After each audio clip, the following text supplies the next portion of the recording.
લાલ સલામ કોમરેડ્સ, હું દિનબંધુ માર્ક્સ પ્રિય આપની સમક્ષ એક નવું પુસ્તક લઈને હાજર થયો છું. પુસ્તકનું નામ છે સ્ટેટ એન્ડ રિવોલ્યુશન, એટલે કે રાજ્ય અને ક્રાંતિ. તેના લેખક છે કોમરેડ લેનિન.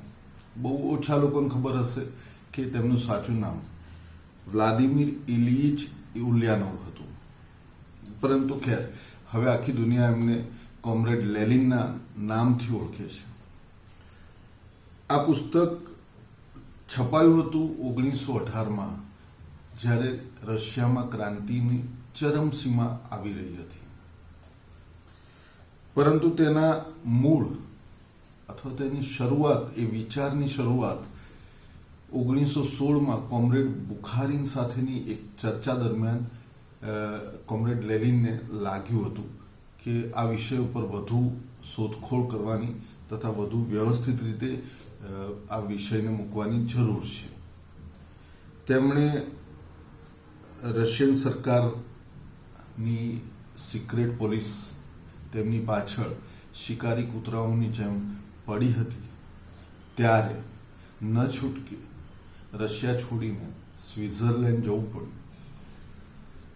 એ દરમિયાન 1916ના ઉત્તરાર્ધથી, એટલે જૂન જુલાઈ પછી, આ બધી માહિતી ભેગી કરવાની શરૂ કરી કે કોમ્યુનિઝમના, માર્ક્સવાદના સંસ્થાપકો કાર્લ માર્ક્સ તથા ફ્રેડરિક એંગલ્સનો આ વિષય ઉપર શું વિચાર છે, તે બધા જ કોટેશન્સ, તે બધા જ પુસ્તકો ભેગા કરવાની શરૂઆત કરી. અને ફેબ્રુઆરી 1917માં એક અન્નાતોલાઈ કરીને કોમરેડને લખેલા પત્રમાં એમણે લખ્યું છે કે હવે આખરે મારી પાસે બધી જ સામગ્રી તૈયાર છે અને હું એકાદ વીકમાં આ પુસ્તિકા લખી દઈશ. ખેર, તેમણે હજુ વધુ ભાગવું પડ્યું. ત્યારે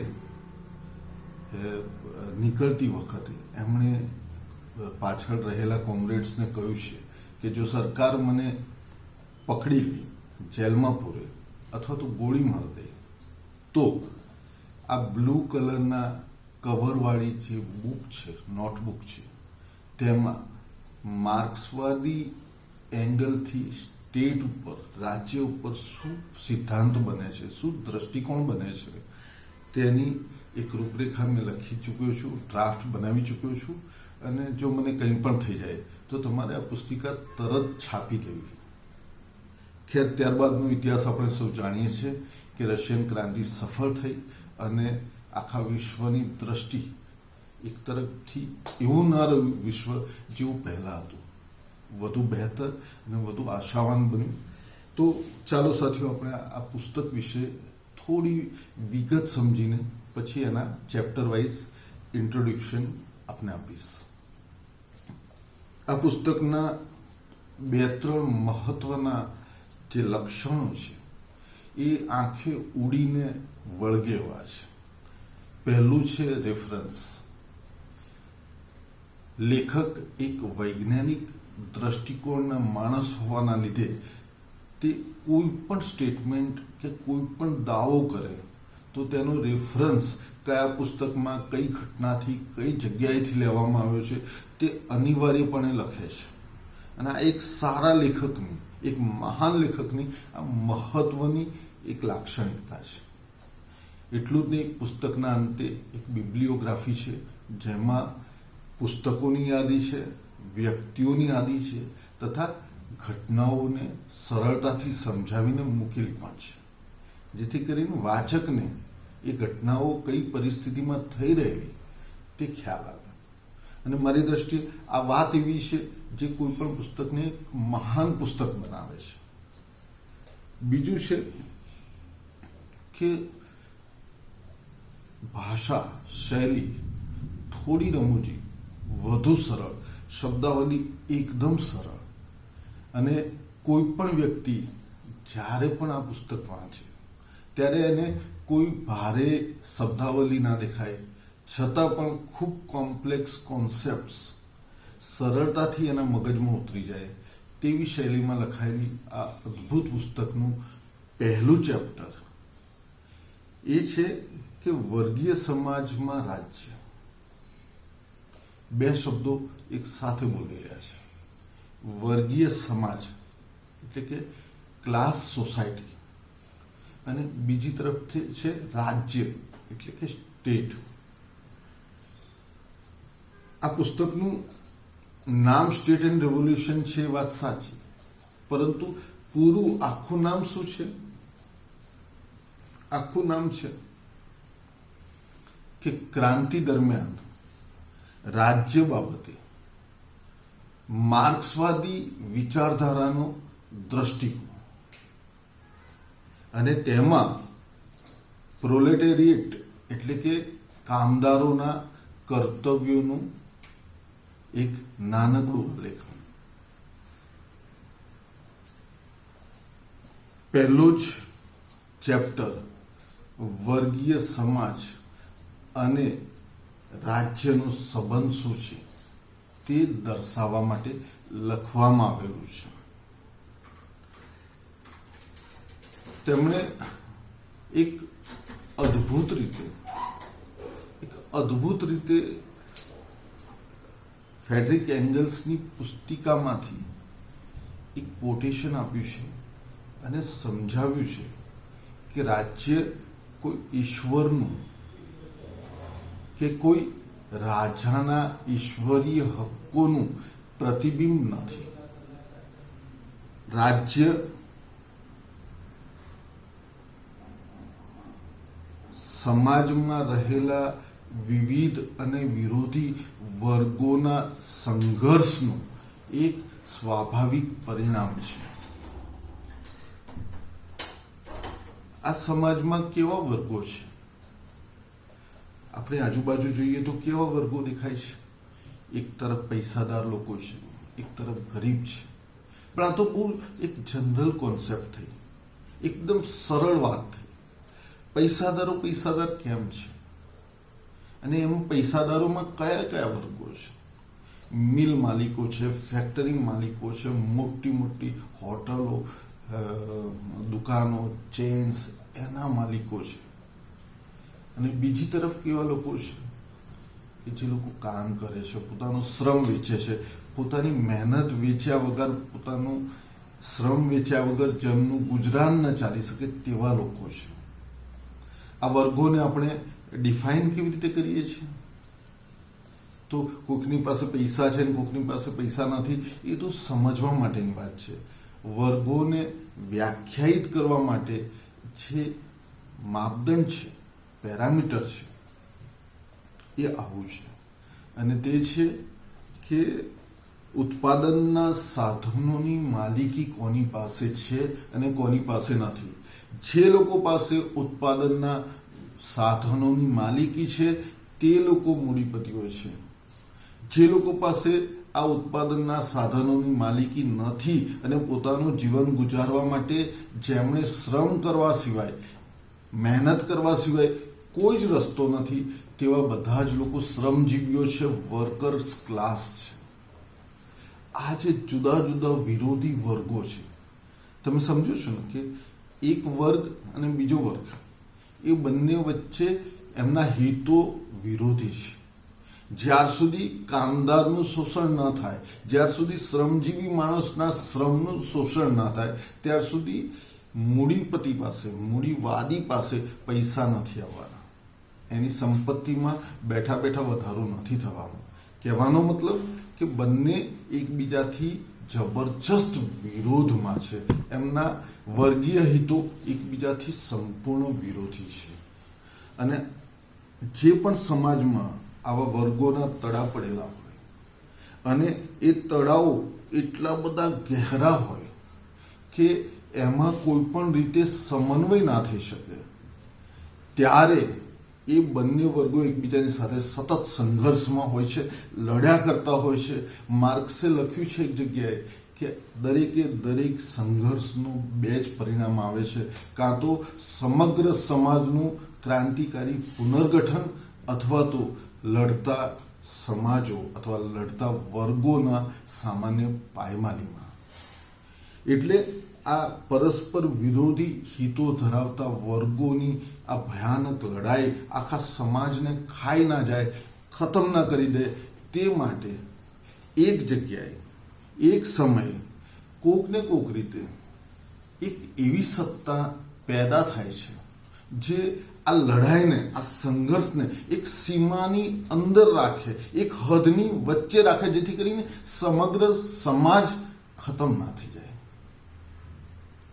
અને આ સત્તા જે બધા વર્ગોને એક હદની અંદર રાખી શકે, તે સત્તાનું નામ છે રાજ્ય, એટલે કે સ્ટેટ. આમાં 3 મહત્વના મુદ્દા તરીને બહાર આવે છે.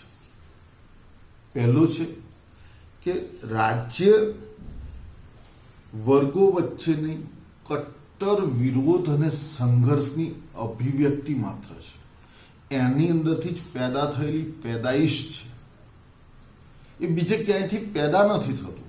એ વર્ગો વચ્ચેના સંઘર્ષનું પરિણામ છે અને એ એની જ અભિવ્યક્તિ પણ છે. બીજો મુદ્દો છે કે જ્યાં જ્યાં વિરોધી વર્ગો વચ્ચેનું સંઘર્ષ જેટલા પ્રમાણમાં હશે, ત્યાં ત્યાં અને તેટલા પ્રમાણમાં રાજ્યની ઉત્પત્તિ થશે. આ અફર અને અટલ નિયમો છે વિજ્ઞાનના. ત્રીજું છે કે જો આ બંને વાત સાચી હોય કે વર્ગોના સંઘર્ષમાંથી રાજ્ય પેદા થાય છે, તો રાજ્યનું અસ્તિત્વ હોવું એ એક સાબિતી છે, અથવા સાબિત કરે છે કે આ વિરોધી વર્ગો વચ્ચે સમન્વય એટલે કે શાંતિ શક્ય નથી. કેમ કે જો એ શક્ય હોત તો રાજ્યનું અસ્તિત્વ પેદા જ ના થયું હોત. એટલે આ મુદ્દો કેમ મહત્વનો છે, આ વાત કેમ આપણે સમજી લેવી જોઈએ. આપણે એટલે કોણ? દુનિયાના બધા જ ગરીબ મહેનતકશ લોકો જે પોતાનો શ્રમ વેચીને પોતાના જીવનનો ગુજારો કરે છે. આપણને કહેવામાં આવે છે કે આ રાજ્ય એ કોઈ વિરોધી વર્ગો વચ્ચે લડાઈ કરવાનું રાજ્ય નથી, સાધન નથી, બલકે તે સમન્વય સાધવા માટેનું રાજ્ય છે. અને એનું સ્વરૂપ જુદા જુદા સમયે ગરીબ મહેનતકશ જનતાને બેવકૂફ બનાવવા માટે એ જુદા જુદા સ્વરૂપે લખવામાં આવે છે. ક્યારેક તેને ડેમોક્રેસી કહેવામાં આવે છે, ક્યારેક એને કલ્યાણ રાજ્ય કહેવામાં આવે છે. પરંતુ આપણે હંમેશા યાદ રાખવું જોઈએ કે રાજ્યનું અસ્તિત્વ જ મોટાભાગની વસ્તી માટે, મોટાભાગની ગરીબ મહેનતકશ જનતા માટે એ સાબિતી છે કે તેમને તેમના હક્કો નથી મળવાના. ગમે તેટલી ડેમોક્રેસી કે ગમે તેટલું કલ્યાણ રાજ્યનું દાખલા વગાડવામાં આવે.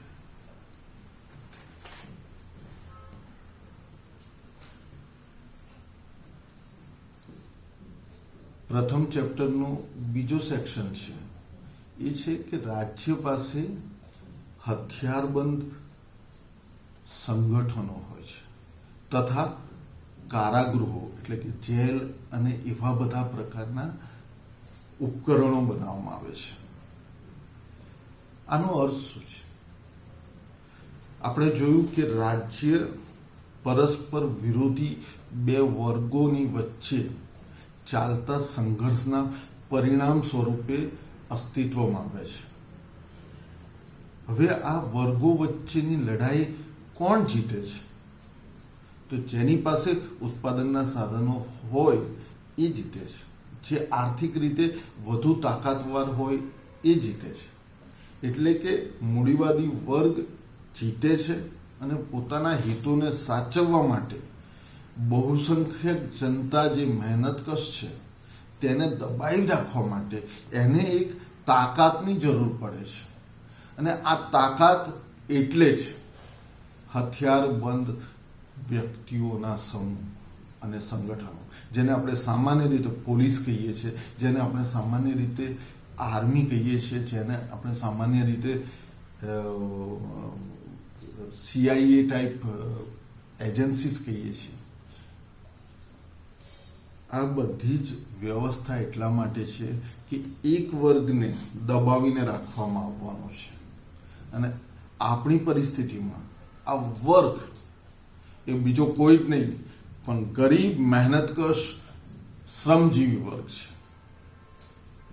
તો આ સિદ્ધાંતમાંથી આપણને શું શીખ મળે છે કે જો આપણે આપણા હિતોની રક્ષા કરવી હોય, માણસને છાજે તેવા સન્માન સાથે જીવવાનો હક મેળવવો હોય, તો આપણે આપણા હકોની રક્ષા માટે પોતાના હથિયારબંધ સંગઠનોની જરૂર પડશે, જે સ્ટેટ સામે લડી શકે.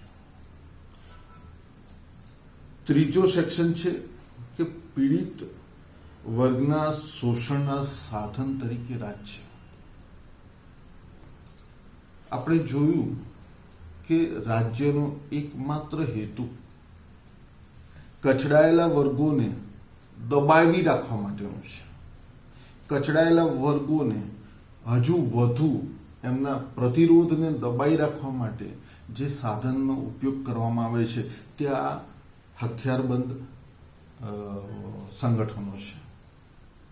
પરંતુ એક વખત ભૌતિક રીતે હરાવી દીધા પછી ફરી વખત કચડાયેલા લોકો બળવો ન કરે તથા વિરોધમાં ઊભા ના થાય, તેના માટે જુદા જુદા પ્રકારના અનેક હાથકંડાઓ અને અનેક ચાલાકીઓ કરવામાં આવે છે, જે સામાન્ય રીતે 2-3 પ્રકારે કરવામાં આવે છે.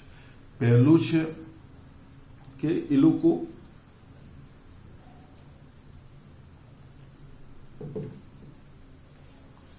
જેને